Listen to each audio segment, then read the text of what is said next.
Hi everyone, Assalamu alaikum. Welcome to Taslima Kitchen. Inshallah, Ramadan மாசத்துக்காக நம்ம எல்லாரும் தயாராகிட்டோம். இனிமே என் சேனல்ல தினமும் இஃப்தார் மற்றும் சஹர் ஸ்பெஷல் ரெசிபிகள் தான் பார்க்க போறீங்க. அதுக்கு நீங்க மறக்காம என்னோட சேனலை சப்ஸ்கிரைப் பண்ணி வைக்கும். பக்கத்துல இருக்கிற பெல் ஐகானையும் கிளிக் பண்ணுங்க. இன்னைக்கு ரொம்ப குளிர்ச்சியான முஹப்பத் கா ஷர்பத் பண்ண போறோம். இதுக்கு தேவையான பொருள் milk, watermelon, rose milk essence, sabja seeds எல்லாம் ரெடியா வச்சுக்கலாம். முதல்ல சப்ஜா விதைய 10 நிமிஷம் ஊற வைக்கணும். அடுத்து தர்பூசணியை சின்ன சின்ன துண்டுகளா வெட்டி கொள்ளுங்க. நான் மில்க மார்னிங்கே காய்ச்சி ஆற வச்சு ஃப்ரிட்ஜ்ல வச்சுட்டு நீங்களும் அந்த மாதிரி பண்ணிக்கோங்க. அப்பதான் இஃப்தார் டைம்க்கு ரெடி ஆகும். இப்ப நல்ல குளிர்ந்த பாலை ஒரு பெரிய கண்ணாடி பவுல்ல ஊத்திக்கொள்ளலாம்.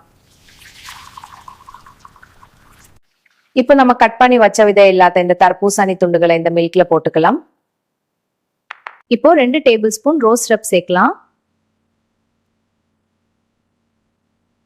கொஞ்சம் ஐஸ் கட்டி சேர்த்து நல்லா மிக்ஸ் பண்ணுங்க.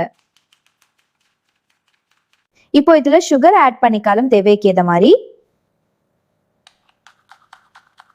நான் முன்னாடியே சப்ஜா விதைகளை தண்ணீர்ல ஊற வச்சிருந்தேன். இப்போ பாருங்க நல்லா ஊறி ரெடி ஆயிடுச்சு. இதுல நம்ம ஏற்கனவே பால், தர்பூசணி, ரோஸ் சிரப் எல்லாம் சேர்த்து ரெடி பண்ணி வச்சிருக்கோம். இப்போ ஊறி ரெடியான சப்ஜா விதைகளை இதுல சேர்க்கலாம்.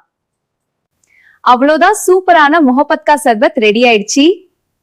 ஒரு டிப் சொல்லணும்னா, இன்னும் ரிச்சான டேஸ்ட் வேணும்னா மேல கொஞ்சம் பாதாம் அல்லது பிஸ்தா சேர்த்தா ரொம்ப சூப்பரா இருக்கும். ரம்ஜானுக்கு ரொம்ப பெர்ஃபெக்ட்டான குளிர்ச்சியான ட்ரிங்க் இது. கண்டிப்பா ட்ரை பண்ணி பாருங்க. இந்த ரெசிபி பிடிச்சிருந்தா மறக்காம என்னோட சேனலை சப்ஸ்கிரைப் பண்ணுங்க, லைக், ஷேர் பண்ணுங்க.